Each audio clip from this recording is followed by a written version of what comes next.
आता याच्यामध्ये जे बायोपोलर डिसऑर्डर असते, हम्म. बायोपोलर डिसऑर्डर म्हणजे काय की अचानक माणसाला खूप फ्रेश वाटते.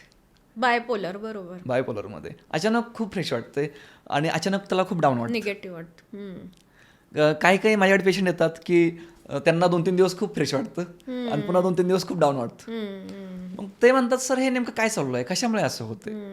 तर ह्याचं मूळ कारण काय की मी गेल्या 12 वर्षापासून यावरती स्टडी करत आहोत की याचं मूळ कारण काय आहे. हे कुठल्याही अनेकदा त्यांना माझ्या पेशंटकडे येतात तर त्यांना ते मी सांगतो की असं असं कारण आहे, ते तुम्हाला कोणी का सांगितलं का.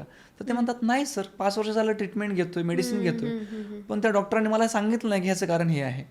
पण त्याचं कारण असं असतं की बायोपोलर डिसऑर्डरचं की त्याच्या जीवनामध्ये काही चॅलेंजिंग गोष्टी असतात आणि त्या चॅलेंजिंग गोष्टी त्याला फेस करायच्या नसतात परंतु कराव्या लागत असतात. आता चॅलेंजिंग गोष्टी त्याला फेस तर करायच्या नाही आहेत म्हणाला त्याच्या, परंतु परिस्थिती अशी आहे की त्याला कराव्या पण लागत आहेत. मग अशा वेळेस त्या मनामध्ये जे काही पर्सनॅलिटी बदलते त्याला अल्टरनेटिव्ह पर्सनॅलिटी म्हणतात किंवा त्याला बायोपोलर डिसऑर्डर क्रिएट होते.